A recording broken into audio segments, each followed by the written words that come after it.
madzimambo edu vari pano, ndokuremekedzai Chairman of the National Museum and Monuments of Zimbabwe Board of Trustees, Brigadier General Retired Comrade Kananga, Director of UNESCO Regional Office, Hubert GJ, representative of the French Development Agency who is with us here, the Deputy Secretary Reverend Damasani, and other senior government officials who are here. Invited guests, ladies and gentlemen, Tese Tiripan. It is an honor and privilege to address you all as we witness the signing of a partnership agreement between the French Development Agency and the National Museums and Monuments of Zimbabwe in a project to conserve the Great Zimbabwe monuments where we are. This development is most opportune and is in sync with my government's desire to ensure the recovery, growth, and ultimately increase the contribution of the tourism sector to the overall growth of our country's economy. On behalf of the people and government of Zimbabwe, and indeed on my own behalf,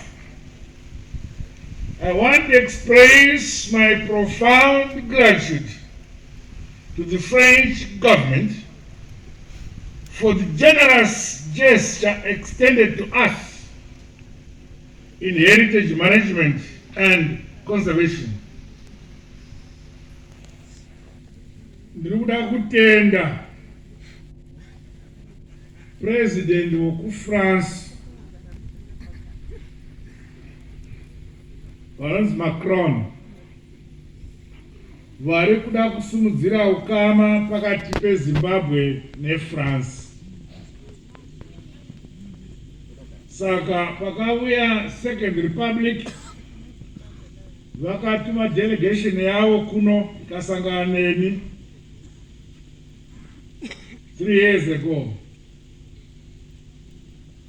Tikataurirana, tikavapa zvakawanda kuti vaite, vakasarudza kuti tiri kuona kuti nyaya yehistory yenyu yeZimbabwe haisi kusimudzirwa, toda kutanga naikoko. Saka nhasi tiri pano.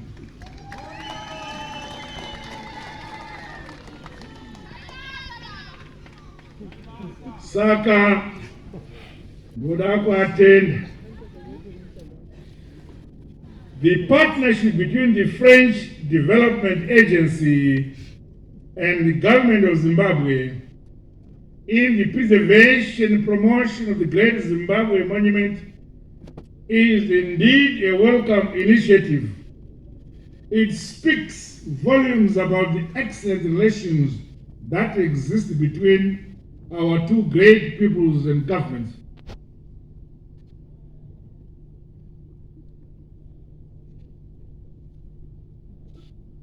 Takachitaura patakapfigira nawo kuti madziteteguru edu akavaka panapa ndopanga pane capital city yenyika ino, vachitonga kubva muno, sezvamanzi vachenga vachitaura kubva muno nokuMozambique, asi hazvichatauri, asi taitonga tichitonga noku South Africa vana Botswana bandire Zambia tichiganzana neAngola asi tongozvizivira mumwoyo ndo zvataimboita.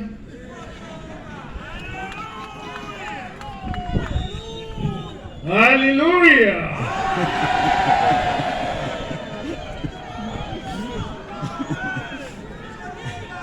Zvino zvinobvira kuti ivo vakavaka headquarters inoyi zvatiri kuona zvavakasiya izvi. Ndachiudza vamwe vangu kuti tava nemakore 42 tasungunuka, asi igore rino under the Second Republic patafunga kuti nyika tinobvepiko rokuti zivisane nokukudza madzitateguru edu tichitenge zvavakavaka.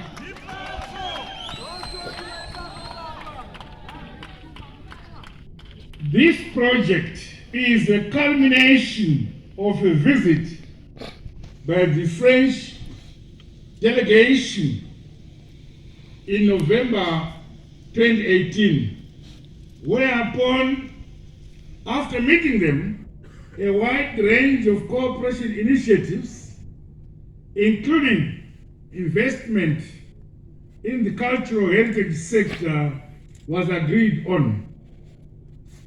I commend all stakeholders for making a decision to focus the partnership to target the Great Zimbabwe World Heritage Site here in Masvingo Province. Waunza mari 3 million euro.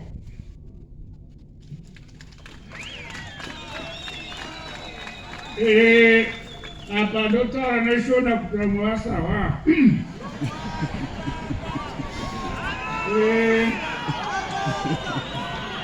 Zanzina vachiwenga vane majarimani akauya kuno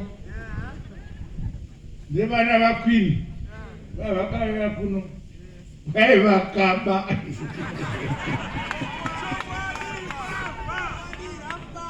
kwaimbavha, asi mari yetu yakudzoka.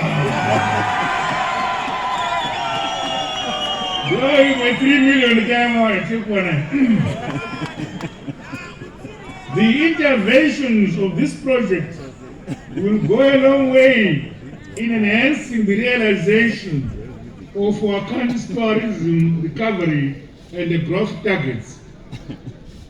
The multi-dimensional package of interventions of this project, which include documentation inoreva kuti tinofanira kuwana vana zvina mfundo vanoziva. Panapa tina vamahachi vambotaura vaya nokuti tikabvunzana mamakagara nevakagara kuno kuti pano pakamira sei, unowana stori dzakawandisa. Saka toda kuona funda zvina fundo sana mahachi tinenge tichingobvuma nokuti tofunga kuti vakafunda. Vatiudze vonyora pasi kuti zvakamira zvakati zvakatenga gore ripi zvikaita sei kuitira kuti tichengetedze history yedu.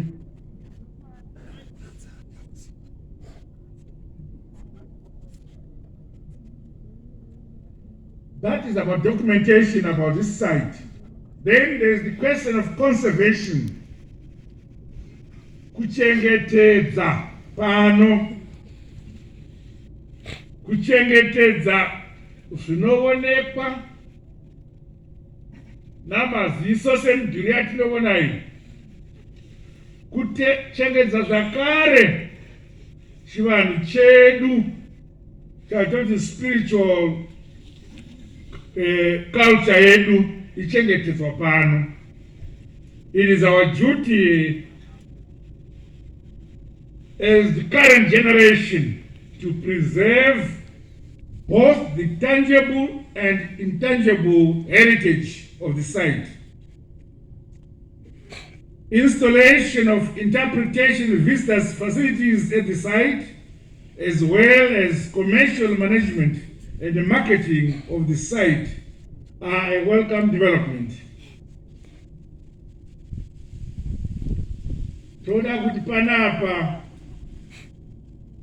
nemari yaticharamba chipiwa iyi ndaanichivataura vanakazi ndokaze kuti batai varongwa zvakanaka kugovea imwe chigovaka mahotera pokuvata pokutamba nepokutsoro nenhodo kunoku zvanzi nakazembekaze nema coffee shops. Tikati naiwe kazembe wakambokura uchimwa kofi here iwe neati netudzimba tokubikira maheu nedoro. In line with the United Nations World Tourism Organization spirit, or tourism for all by 2030, I urge the tourism, travel and hospitality sector players, and in particular the National Museums and Monuments of Zimbabwe, to take heed on the barriers that encumber visits to our tourist attraction sites. Ride on the use of technologies as the best ways to brand and market our tourism products in both traditional and emerging markets. The capacity building of the national museums and monuments, as well as strengthening of research and development under this project, must propel the tourism development and marketing vision of this iconic monument. Over and above this, the envisioned interventions to improve community livelihoods based on innovative and territorial level management solutions dovetail with the country's community-based tourism enterprise strategy. In this regard, the funding for the development of tourism incubation programs must continue to ensure that our local communities participate in the sector's value chains. This will ensure that our people enjoy the benefits of our rich heritage and natural endowments. Ndafara ndichiwa vavhara zip baba ya vachitaura kuti ivo hatifare izvu zvatanga izvika kana povakwa panapa vana vedu vomunharaunda vachawana mabasa. Tikati ndo zvanaida kuzotaura ndabva ataura. Very good.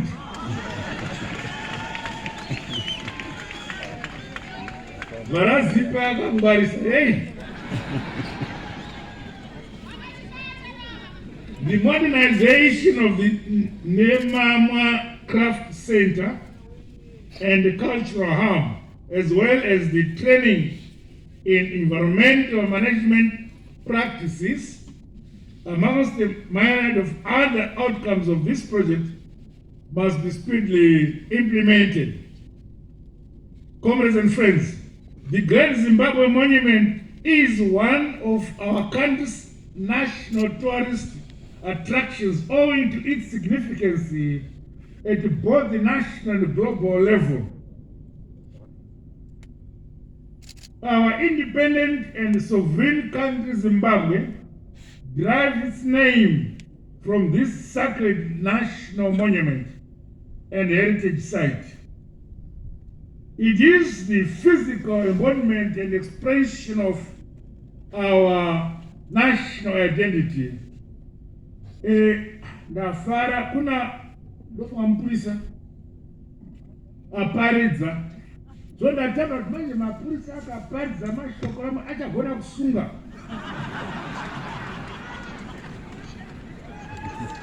Anyhow,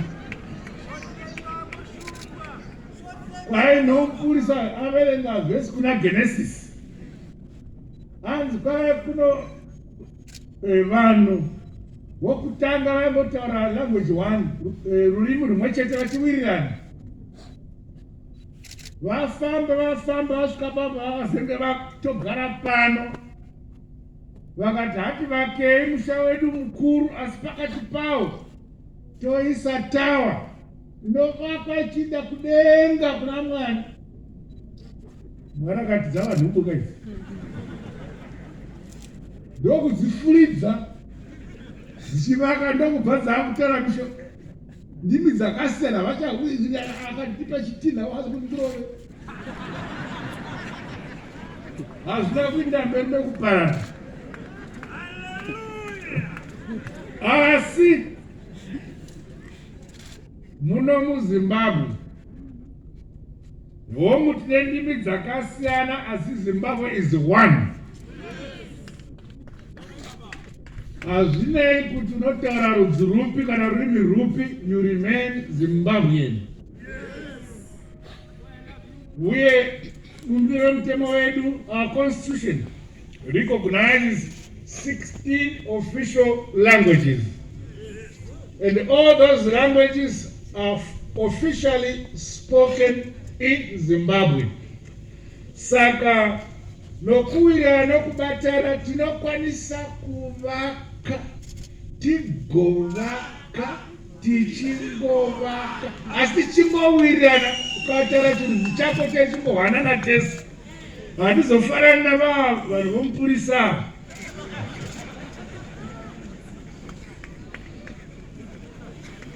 This place remains our source of pride, inspiration, a cradle of our civilization, rich heritage and culture bequeathed to us by our forefathers. It is no coincidence, therefore, that this monument was designated a national monument as well as World Heritage Site. Apa kunze pamusoro pokungoti Zimbabwe monument yedu tinoikudza muno muZimbabwe, asi akazoonekwa kuti inofanira kukudzwa pasi rose. Kune bhuku rinonyogwa monuments anoshandiswa in the world, ndo munedu. Regera uone. This epitaph of our nationhood possesses an outstanding universal value that transcends national boundaries and is indeed an embodiment of the rich African civilization.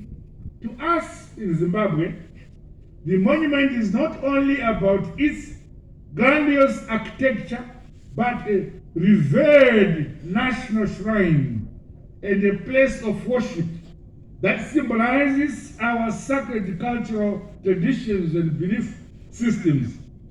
I therefore take the opportunity of this occasion to applaud our government, our stakeholders, traditional leaders Mazimambedu, and our communities here in Masvingo province for preserving, protecting, and safeguarding this world heritage.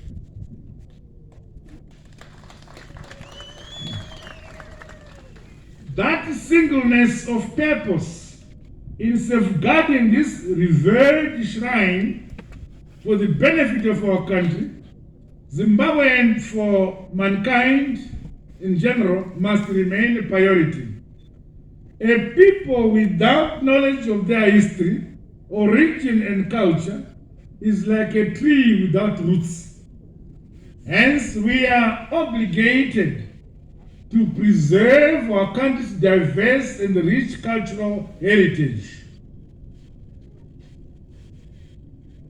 We must be alive to the fact that our protracted armed struggle for independence also revolved around the importance of Great Zimbabwe Monument, as the oppressive white minority regime had the intention of denying us, the Zimbabwean people, of its ownership and authorship.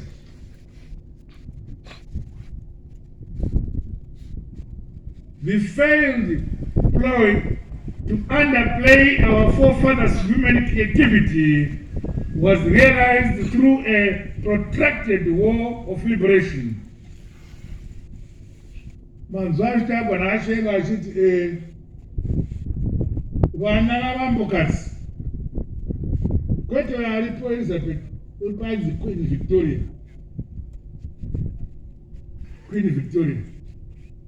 Akanga ari futi mambokadzi kunyika iyoyo yavadzvanyiriri.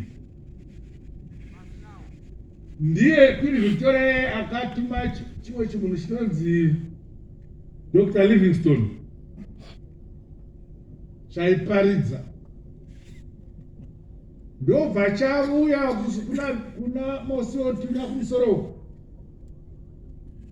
Vanhu vedu nokuva nemoyo wakanaka kanzi vyatikuratidze zvishamiso zvatinazvo kuno. Ndokunoratidza David Livingstone masiotunya yedu. Avona akanzi ya I have discovered. Takuratidza musoro wako. Zvikanzi I have discovered these falls. Ndobva dzinonzi Victoria Falls. Kuti maVictorias aQueen Victoria ari kuIngland aunoda kuti mweya warigena wava vamugara. Zvimwe chete nokuno vavona zvivakwa izvi zvikanzi vanhu vatema vanga vaki zvakadai. Vanhu vakavaka izvi vakatama vakaenda. Isu tikazovuyavo